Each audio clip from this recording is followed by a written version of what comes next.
Olá, meu nome é Nayara e este é mais um Ordem do Dia. Quem fala melhor? Ordem do dia. E o tema de hoje é Fundeb. 2020 é o último ano de atividade do atual Fundeb, o Fundo de Manutenção e Desenvolvimento da Educação Básica e de Valorização dos Profissionais da Educação. Por causa do prazo, desde 2017, o Congresso Nacional avalia uma proposta para tornar o Fundeb permanente. Com a situação de calamidade no Brasil, o intenso debate sobre financiamento da educação básica perdeu espaço para a emergência do coronavírus. Mas esse assunto de extrema importância voltou a gerar discussão com a possível votação da PEC 15 de 2015 na Câmara.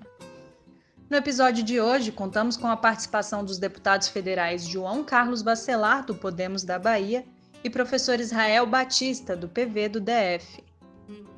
Vamos entender o que é e como funciona o Fundeb.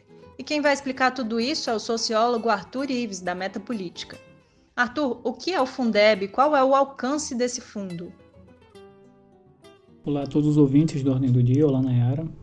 Bom, apesar do nome no singular, o Fundeb é um conjunto de 27 fundos dos 26 estados e do Distrito Federal que repartem aí os recursos para manter a educação básica e valorizar os professores na rede pública de ensino.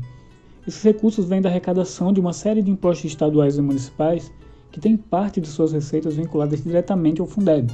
Significa que os estados e o DF não apenas recebem esse recurso, como também operam a fonte de arrecadação deles. Em outras palavras, a gente pode dizer que o Fundeb é um intermediário que recebe, que guarda, e que redistribui o dinheiro aos estados de acordo com uma série de regras próprias, tal como a gente vai ver um pouco mais à frente, com relação ao número de alunos matriculados na educação básica de cada município. A origem dos recursos é um ponto muito importante nesse tema, porque trata da responsabilidade financeira de cada nível de governo. Para esclarecer essa questão, a gente deve entender um pouco sobre as regras de arrecadação e distribuição que estão dispostas na Lei 11.494 de 2007, que é a lei que regulamenta o Fundeb. O artigo 3º dessa lei, no capítulo que trata da composição financeira, ele enumera as fontes de receita dos fundos que formam o Fundeb. São basicamente 8 impostos, como o ICMS, o ITR e o IPI, por exemplo. De cada uma dessas fontes, 20% do valor arrecadado é destinado ao Fundeb. Além desses tributos, a lei determina que os fundos devem conter uma complementação da União sempre que a média ponderada por aluno não alcançar o mínimo definido nacionalmente. Melhor explicando, a distribuição dos recursos dentro dos estados é feito conforme a proporção de alunos matriculados em cada uma das modalidades de educação básica. E existem pesos diferentes para cada modalidade de ensino. A ajuda da União está vinculada ao valor mínimo por aluno, uma medida que é oscilante e que é determinada a cada ano pelo governo federal. E como eu mencionei há pouco, alcança apenas os estados que, em média, não têm alcançado esse valor. A razão disso é garantir a cada estado o mínimo de recursos para atingir um padrão de qualidade nacional. Porém, é importante lembrar que não existe um padrão mínimo de qualidade claramente descrito e que seja assegurado por nossa legislação. Pela lei atual, o valor do aporte da União corresponde a 10% da contribuição total dos estados e municípios de todo o país. Vale acrescentar, apenas para mostrar a dimensão dos custos e ilustrar a questão do cálculo, o valor mínimo por aluno do Fundeb no ano passado foi da ordem de R$ 3.000. Por fim, respondendo a sua pergunta sobre o alcance do fundo e para concluir um raciocínio básico sobre o Fundeb, a gente precisa entender a que se refere a educação básica. Essa designação ela compreende as seguintes etapas: creche, pré-escola, educação infantil e ensinos fundamental e médio nas modalidades de ensino regular, educação especial, educação de jovens e adultos e ensino profissional integrado. Isso vale para escolas localizadas na zona urbana e na zona rural e para aqueles com atendimento integral ou parcial. Os links das leis citadas ao longo de todo o programa vão estar na descrição. Para quem quer saber mais sobre o cálculo do valor mínimo por aluno e da distribuição dos recursos a estados e municípios, recomendamos uma página da ONG Todos pela Educação, que explica esse mecanismo de maneira resumida, mas bastante didática. Recomendamos também o episódio 12 do Ordem do Dia, com o tema Pacto Federativo. Esse programa explica bem a dinâmica entre estados, municípios e União. Aborda a estrutura da administração pública e, claro, a distribuição de recursos entre os entes federados. E falando em recursos, Arthur, como as verbas destinadas ao Fundeb podem ser aplicadas? Para que serve o fundo efetivamente? Voltando à Lei 11.494, que é a lei que regulamenta o Fundeb, ela também apresenta todas as condições para o uso do recurso do fundo. A principal delas é de que ao menos 60% dos recursos anuais devem ser destinados ao pagamento dos profissionais da educação básica na rede pública em exercício. Não apenas aos professores, então, mas também a profissionais que oferecem um suporte pedagógico, também funcionários de orientação, supervisão e coordenação. O restante dos recursos pode ser aplicado, por exemplo, no pagamento de bolsas, na construção e manutenção de instalações, na aquisição de equipamentos e materiais didáticos, entre outras atividades que estão descritas no artigo 70 da Lei de Diretrizes e Bases da Educação. Nesse sentido, o grande propósito do Fundeb é o de reduzir as desigualdades entre as redes de ensino, e ele serve como uma forma de nivelar os investimentos na educação básica em todo o território nacional, buscando garantir segurança financeira para que estados e municípios possam ampliar a capacidade de atendimento com o aumento do número de matrículas e a melhoria dos serviços. Quais são as instituições de governo envolvidas com o funcionamento do Fundeb e qual é a atribuição de cada uma? Os órgãos ou áreas gestoras do Fundeb são o INEP, que é o Instituto Nacional de Estudos e Pesquisa, que é o grande responsável pelos dados do censo escolar, o FNDE, que é o Fundo Nacional de Desenvolvimento da Educação, que é o grande responsável pelo apoio técnico do fundo, pela capacitação de membros dos conselhos e pelo monitoramento da aplicação dos recursos. E também temos o Ministério da Economia, que hoje acumula as funções reservadas aos antigos Ministério da Fazenda e Planejamento em atividades que dizem respeito às estimativas de receitas, à definição de recursos e fechamento das contas anuais, por exemplo. Além dessas instituições do Executivo, a operação do Fundeb também tem a participação dos bancos públicos federais. Enquanto a Caixa mantém as contas específicas dos fundos, dos estados e dos municípios, o Banco do Brasil, fora a manutenção das contas, tem o dever de distribuir os recursos. Cabe mencionar que a lei institui para fins de fiscalização a criação de conselhos para acompanhar, comprovar e fiscalizar os recursos. Consta no artigo 24 que esses conselhos devem ser formados por representantes do Ministério da Educação, do Ministério da Fazenda, por membros do Poder Executivo Estadual e Municipal, por estudantes, pais de alunos e servidores de educação básica pública. E o uso dos recursos do Fundeb também está sujeito, claro, à fiscalização dos tribunais de contas locais e da União. Arthur, pela lei atual, este é o último ano do Fundeb. Mas o Congresso pode votar em breve uma proposta para evitar o fim dessa que é a principal forma de financiamento da educação básica no país. Recentemente, o jornal Valor Econômico noticiou que o presidente da Câmara, Rodrigo Maia, pretende votar a PEC 15 de 2015 até o final deste mês. Mas para que isso se concretize, Maia deve abrir mão do compromisso de que evitaria analisar propostas de emenda à Constituição no período de votações remotas. Mas o presidente da Câmara teria o receio de que a PEC do Fundeb fosse deixada de lado e analisada apenas no segundo semestre, contando com o enfraquecimento da pandemia, e que depois ela fosse engolida pelo calendário eleitoral. Arthur, quais são os principais pontos dessa proposta? O primeiro ponto, Nayara, como já foi dito, é que essa PEC prevê que o Fundeb seja permanente. A proposta é de autoria da deputada Raquel Muniz, e se aprovada, a operação atual do Fundeb será mantida para além de 2020, mas com uma mudança muito importante no que se refere à participação da União com recursos para o fundo. Isso porque o texto sugere uma maior participação do governo federal no financiamento da educação básica. A proposta é que dos 10% atuais, o governo passe a contribuir com 20%. Esse aumento aconteceria, evidentemente, de maneira gradual, num prazo estabelecido de 6 anos. As discussões sobre a matéria no âmbito da Comissão Especial do Fundeb foram encerradas em março desse ano. No último dia 12, já em junho, a deputada Regiane Dias apresentou um requerimento para incluir a PEC do Fundeb na ordem do dia, decisão que agora cabe ao presidente da Câmara.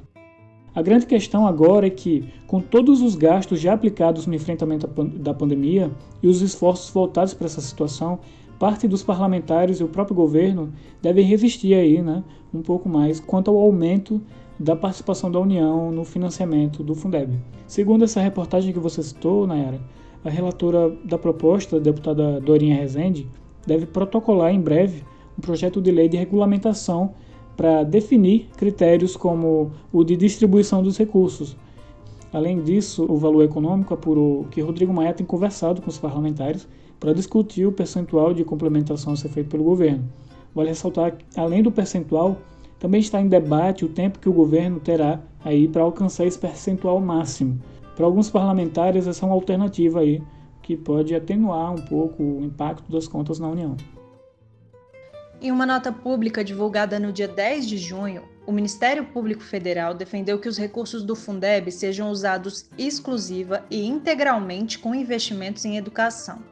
Pelo documento, que leva também as assinaturas dos Ministérios Públicos Estaduais e de contas de vários estados, o MPF desaprova a transferência do dinheiro do fundo para medidas de enfrentamento à pandemia. O que motivou essa manifestação foi o anúncio do governo de que pretendia quitar parte de uma dívida da União com os estados. Esses débitos são referentes aos precatórios do antigo Fundef, o Fundo Nacional de Desenvolvimento do Ensino Fundamental, substituído pelo Fundeb. O montante seria repassado aos governadores para medidas contra o coronavírus em troca de uma redução no valor da dívida e do arquivamento de ações judiciais contra a União. A AGU sugeriu que essa diminuição seja de 90% no valor do fundo, o que implicaria uma redução profunda de recursos para a educação básica. Junto à Advocacia Geral da União, os governos negociam o acordo no Supremo. Um estudo técnico feito pela Consultoria de Orçamento e Fiscalização Financeira da Câmara em 2017 mostra que o temor manifestado pelo MPF tem fundamento.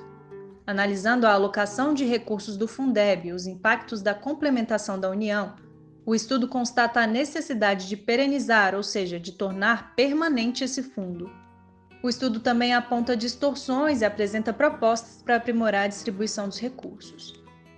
Segundo a pesquisa, os entes federados são altamente dependentes dos recursos dos fundos estaduais por causa da desigualdade existente, que demanda que os recursos sejam redistribuídos. Professor Israel, com a pandemia e a queda da arrecadação, os estados vão estar ainda mais dependentes da União. Na sua opinião, o governo deve se comprometer mais com o financiamento da educação básica e oferecer um percentual maior de recursos para o Fundeb? Olá, Nayara, todos os ouvintes da Ordem do Dia, é um prazer estar aqui com vocês hoje, especialmente para falar do Fundeb. Eu, como secretário-geral da Frente Parlamentar Mista de Educação, tenho me debruçado sobre esse assunto. É o principal assunto da educação no ano de 2020. A gente sabe que o Fundeb vence no final do ano e que ele responde por uma parcela muito alta dos investimentos em educação no Brasil. A gente calcula que de cada R$10 investidos na educação, o Fundeb responda por cerca de R$4. Ele é especialmente importante para os estados e municípios mais pobres da Federação Brasileira. E a gente entende que a participação do governo federal deve aumentar. O governo federal precisa se comprometer mais com a educação básica. Nós vimos nesse ano de 2020 e também no ano passado um forte comprometimento do Ministério da Educação com as questões mais polêmicas, com as questões que geravam um debate intenso nas redes sociais.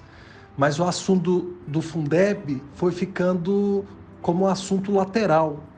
Nós não concordamos com essa postura.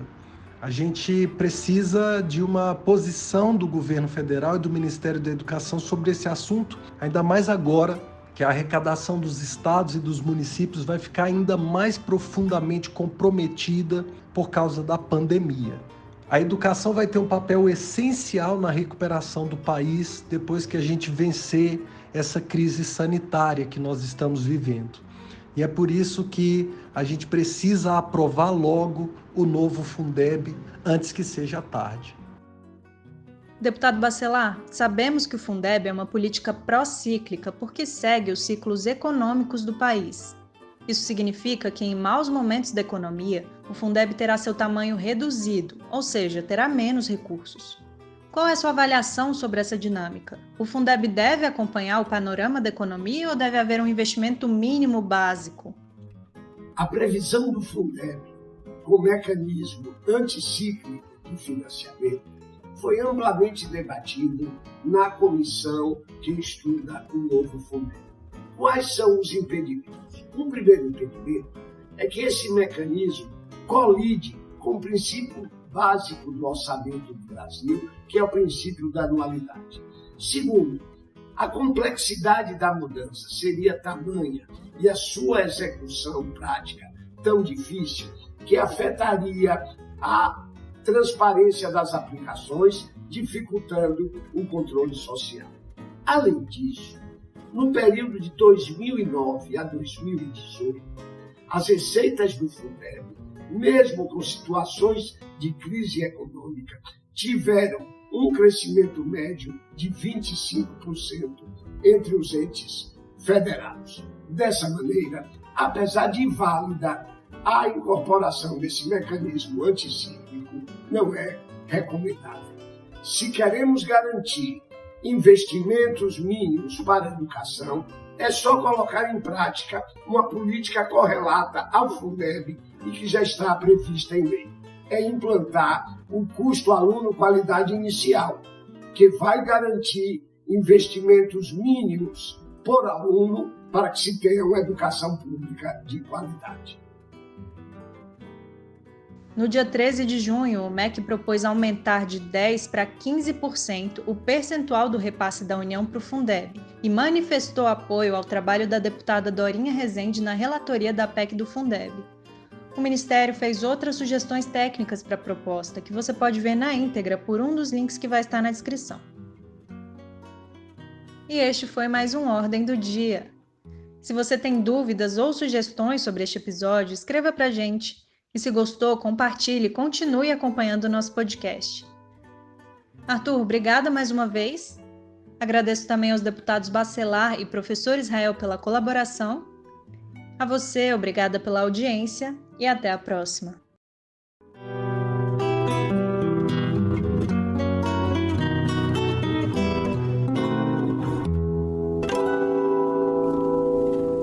Com os meus agradecimentos, está encerrada a sessão.